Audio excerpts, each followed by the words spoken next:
Good morning. Good morning, John. And how's everyone this lovely morning? Well, that's great to be here and to do the talk this morning. And we're going to start with an opening meditation. And I'm going to ask Vivian to lead us in.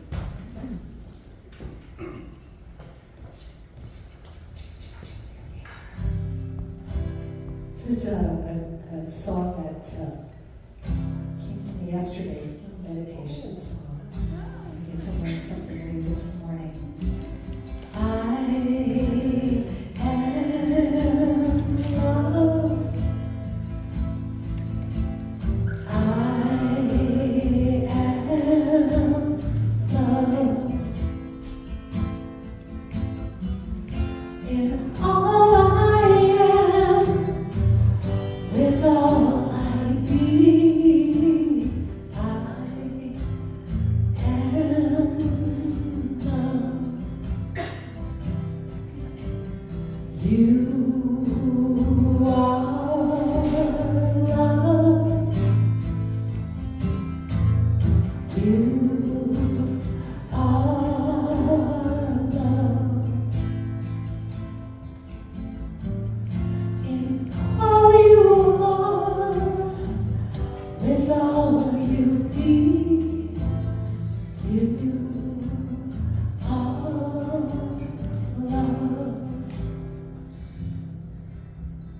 We are love. We are love. With all we are, in all we be, we are love. And as we allow those words to resonate with us, we are love. We go within to that secret place of the Most High. And in the calm stillness of silence within, we know that God in me is unified with God in all. This one is now drawing into my life all love and fellowship. I am one with all people, with all things, with all life. As I listen in the silence, the voice of all humanity speaks to me and answers the love that I hold out to it. The great love which I now feel for the world is the love of God, and it is felt by all and comes back to me from all. I understand all people, and this understanding is reflected back to me from all. I give friendship, and therefore I have friends. I help, therefore I am helped. I uplift, and I am uplifted. I am surrounded by all love, all friendship, all companionship, all health, all happiness, all success. I am one with life. I wait in the silence while the Great Spirit bears this message to the whole world. And so with this being declared and accepted, we know that the uniqueness that we are individually is okay the way we are, and there is a willingness within us to share the highest and best that we are with all whom we come in contact with. So let's just take a few moments in quiet to celebrate ourselves and just to congratulate ourselves on the fine qualities that we have.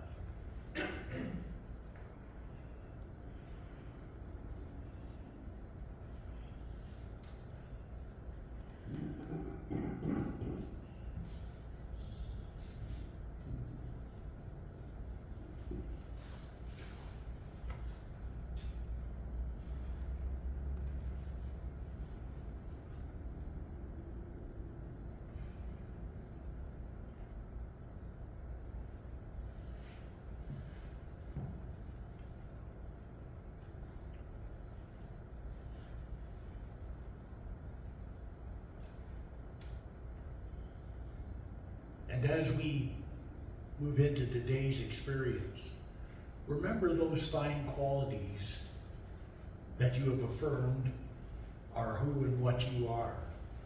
And know that they're special and unique and expressed in your own special way. And that's all that's required to experience peace, prosperity, fulfillment, and happiness, which is our divine birthright. And so we give thanks for this. I am love. I am love. In all I am, with all I be, I am love. You are love. You are love. In all you are, with all you be, you are love. Every voice. We are love. We are love. All we are. All we are. With all we be. We are love. We are love. We are love. And join with me. I declare it as so, I accept it as so, and so it is. Well, friendship. Very interesting topic. The unity affirmation for the month is I am a friend to all I meet. And Doug's affirmation is I am a friend to myself. Got that? Yeah. And one of the people that inspired me to share this comment was Muhammad Ali. And he said, friendship is the hardest thing in the world to explain. It is not something you learn in school, but if you haven't learned the meaning of friendship, you really haven't learned anything. Wow. Yeah, and of course, I can't give you a definition of that because that's my definition. And we each have our own definition. So let's start what I call here. Is anybody interested in more meaningful friendships and deeper friendships and more friendships and all that? Okay, so get your notepad out, you're going to work. So the first thing we're going to talk about is to start with 3 important lists. In the write-up, Doug said, work on yourself and develop the kind of person you would like to have a friendship with. Just a little question, when I was in the meditation saying, compliment all yourself about all the good things yourself and do that. Did anybody experience a titch of hesitation there? And did anybody experience that other voice coming in trying to say, who the hell do you think you are? Yeah, we all know that kind of stuff happens, so that's part of the process. So, here you go. You want to do this? This is really important. I've done this, by the way. It's not something new. And it's very revealing. Number 1, what qualities am I looking for in a friendship? List them all. Number 2, what qualities do I bring to a friendship? Sound good so far? You're going to like number 3. What are the qualities and other thoughts that I have that I don't like about myself? Now, it's good to have those other 2 lists as a guiding light, But this is probably the most important list. And we don't have to do a confessional here because we all got those little things and that voice that talks to us about ourselves. And they're not nice. Would you hang around with anybody that said the things to you that you say to yourself?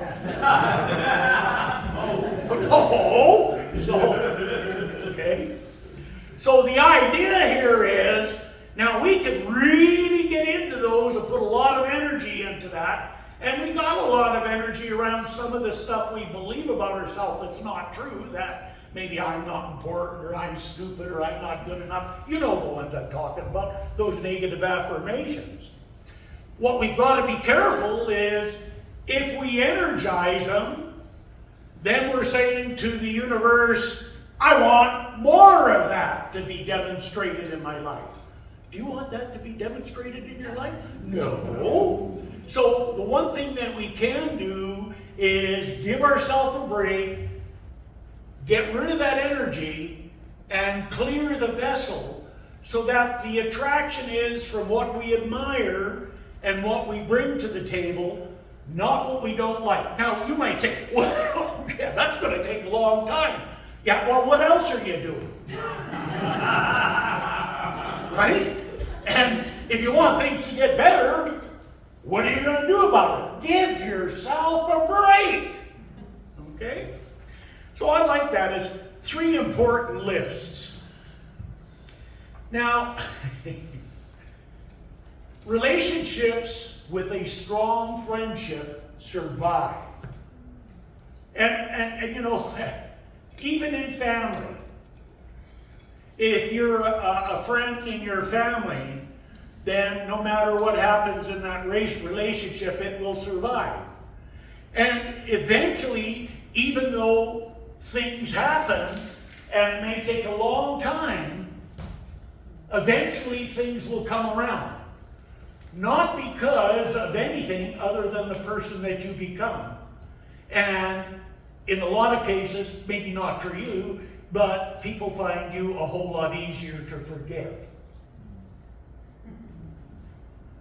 4 or 5 years ago, I got invited to a family function on this side of the family, which was the first time in 39 years.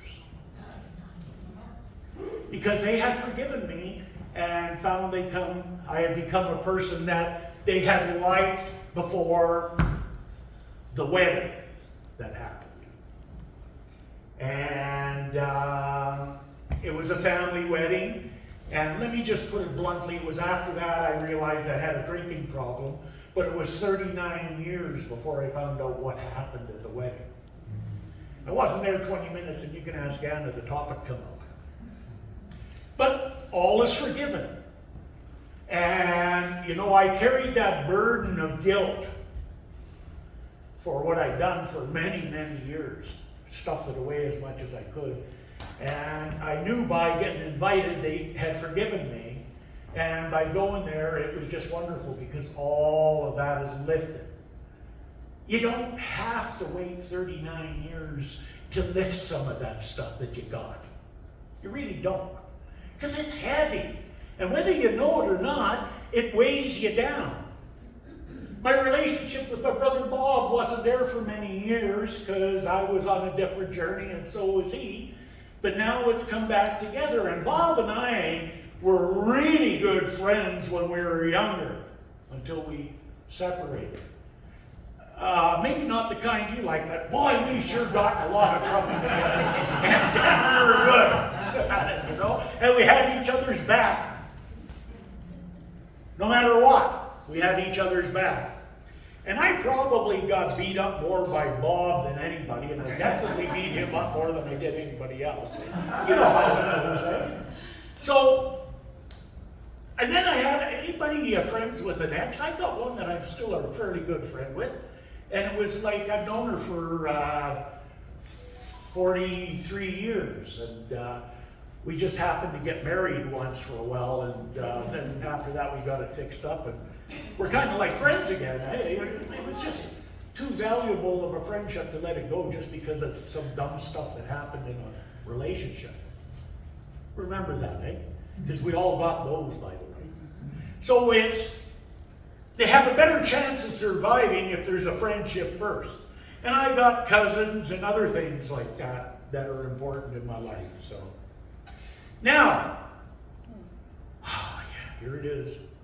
The big question you got to ask yourself. Am I the kind of friend I want to have? You know, it's easy to say what you want, but that's the question. That's the bottom line. Am I the kind of friend that I want to have? I feel really blessed because of the people I have in my life. Now, Tennessee Williams said, time doesn't take away from friendship, nor does separation. I've separated with people and come back together with them in later life. And I was just a good friend now as I was then, only I'm a different kind of a friend. But the basics is still there. A lady by the name of Lois Weiss said, a good friend is a connection to life, a tie to the past, a road to the future, the key to sanity in a totally insane world. Of course, maybe I create the insanity myself at times, so that's another story. So, you know, I was looking at my journey when I was doing this, and I'm thinking, wow, am I ever lucky because of all the friendships and relationships I have in life today. And you know, I got to tell you, I got a lot. You're going to say, holy, when I tell you all of this. But you got to know, there's more people don't like me than any of you probably in this room. Okay? Why do you think that? Because the more people you know in that group, there's going to be people that don't like you. And the more people in the group, the more people that don't like you. I just loved that when I figured that out when I was teaching. Didn't matter what I did, there was always 4 or 5 people that thought I was a total idiot. I couldn't figure out why, but you know, that's their thing, not mine. I had to let that go. Because you know, what other people think of me is really none of my business. Because they don't think in my head, just me. So I don't want to rent a lot of space to that. Unity here. Has anybody been coming here 19 years? Yeah, me too. I've been a guest speaker here, except for 1 year when I was sick, for once a month for 19 years, which is a fair time. And I got a great group of people in this community. And I got another spiritual community, the Center for Spiritual Living, here in town, which I've been going to for 43 years. That's my first home. And I got another one up in Red Deer that I created 35 years ago in 1988. The Red Deer Center for Spiritual Living. So I got a great spiritual group of people that I consider friends along the way. And by the way, not everybody likes me, but that's okay, you know.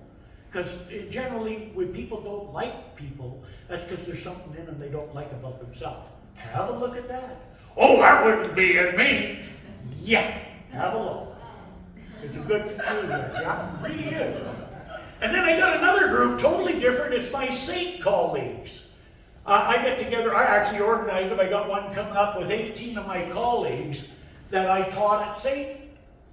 And I had one in March, and I had 5 of you guys there, my colleagues, that taught me at Saint when I was a student from 1973 to 75. And you know, even though we don't have that kind of relationship anymore, we get together and we have that relationship. Doesn't matter about time, it's all about the connections we made. And I get to go in July on a trip on a Harley Davidson to hook up with 15 guys I've known for 47 to 52 years, and one guy's been my buddy for 62. And the nice thing about it was, we were all bad together and reformed, and now we're all nice and very good, prominent citizens. You never know that we were that group. Of course, you might not want to know that either, which is interesting. But even though we've gone through that and all of the changes, I've gone through, I'm the preacher, and I'm there, and it doesn't matter what we are out there. It matters what we are in here and what we formed in that bond years ago. In some cases, I gotta tell you honestly, where our lives actually depended upon it. I'll leave it at that. That's another story for another day.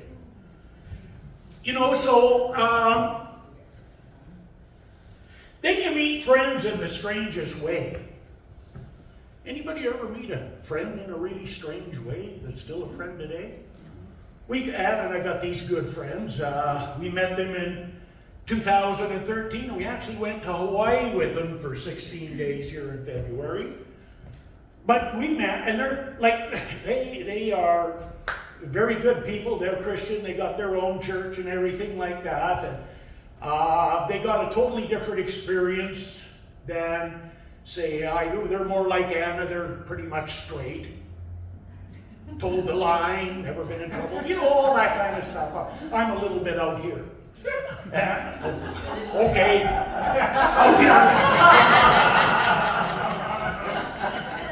But where we met, him and I were in the hospital at the same time dying together.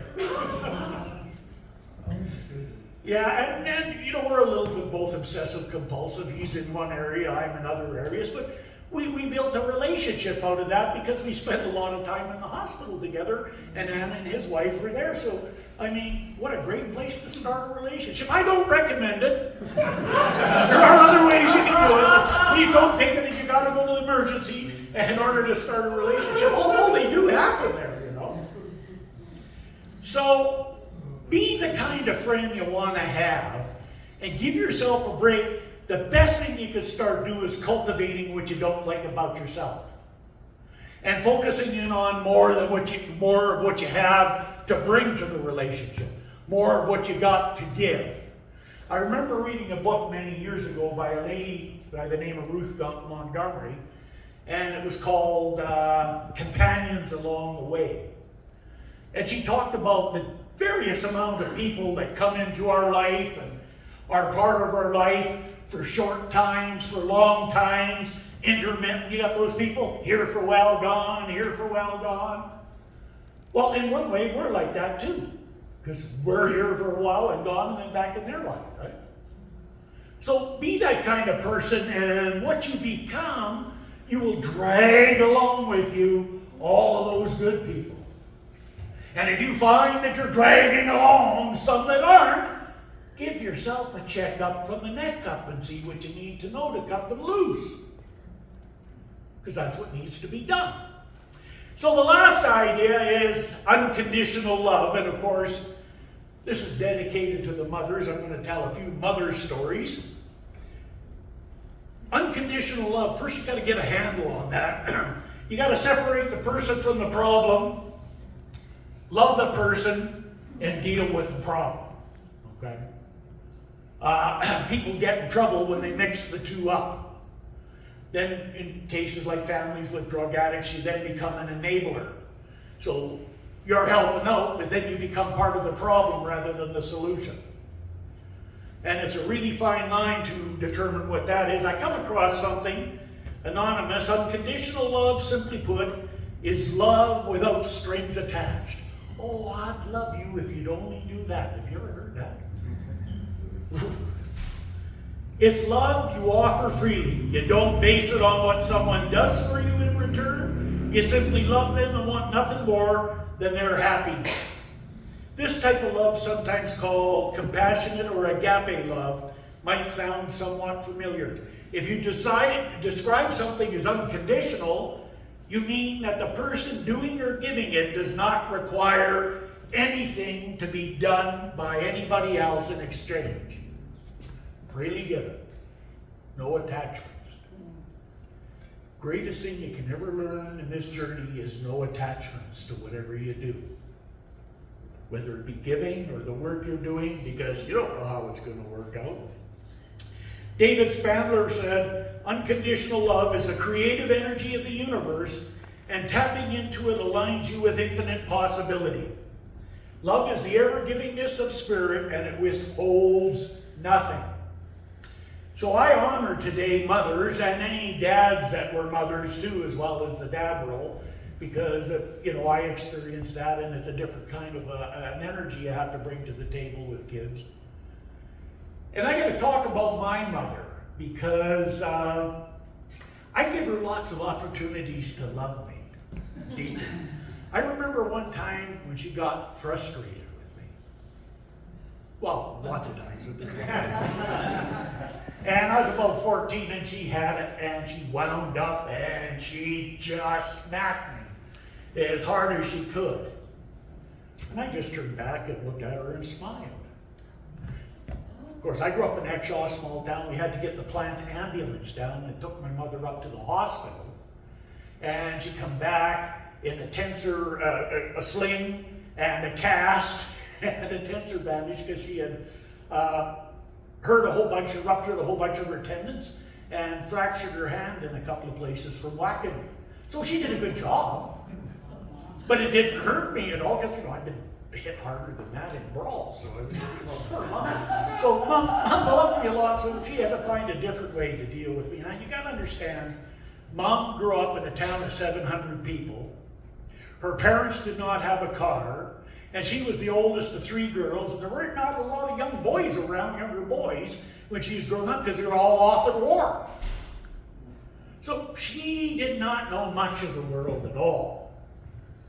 But she had this basic thing that what I call the epitome of unconditional love. No matter what I did, thank God she didn't know 95% of it, because 5% just about done her in.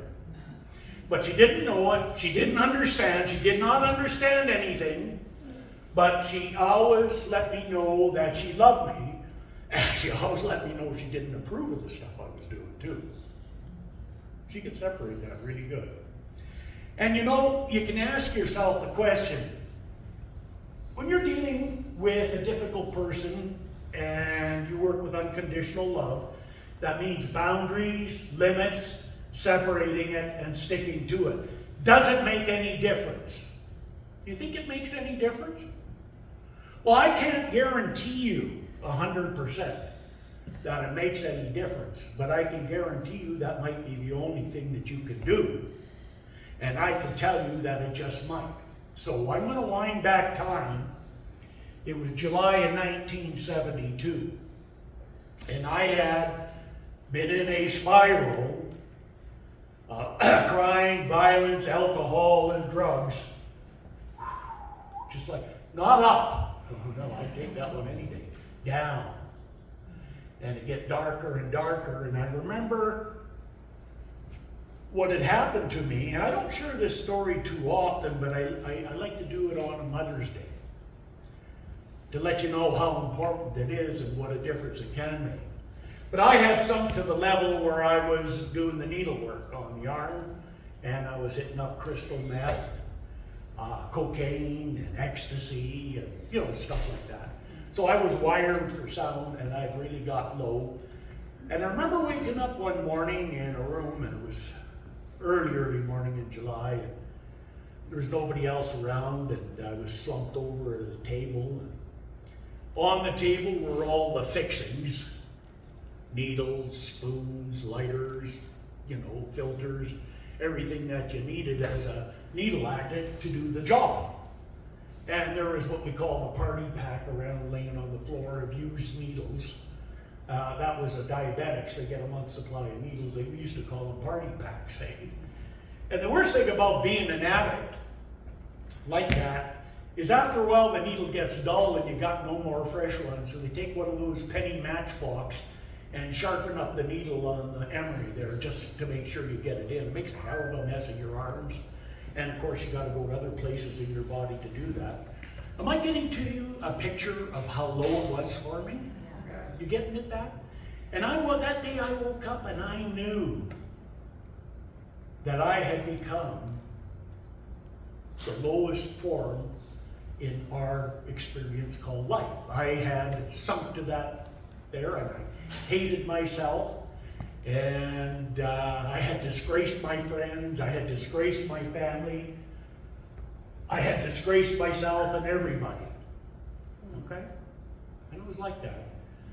And then I realized, you know, the best thing I could do for the world is to end it all. I got to that place of ending it all. And that I got comfortable with the idea that was the best thing to do, and I mixed up an overdose. I knew it would do the trick. And I'm sitting there just getting ready to do it, and then out of the freaking darkness of that moment came this voice in my head. And it said, "But your mother loves you." That was it. That changed the course of my life right there. That I call as my defining moment in life, because at that moment, the Spirit spoke to me, and I had the sense to listen. And that's why I'm here today, and not somewhere where I probably didn't want to be. Okay? So that's a true story, folks. And that kind of gets to me every time I talk about it. I guess you could understand that. So what I'm saying to you is, you've got that. So at least give that, but don't invite the problem into your world. At least give that, because at the end of the day, that might be enough.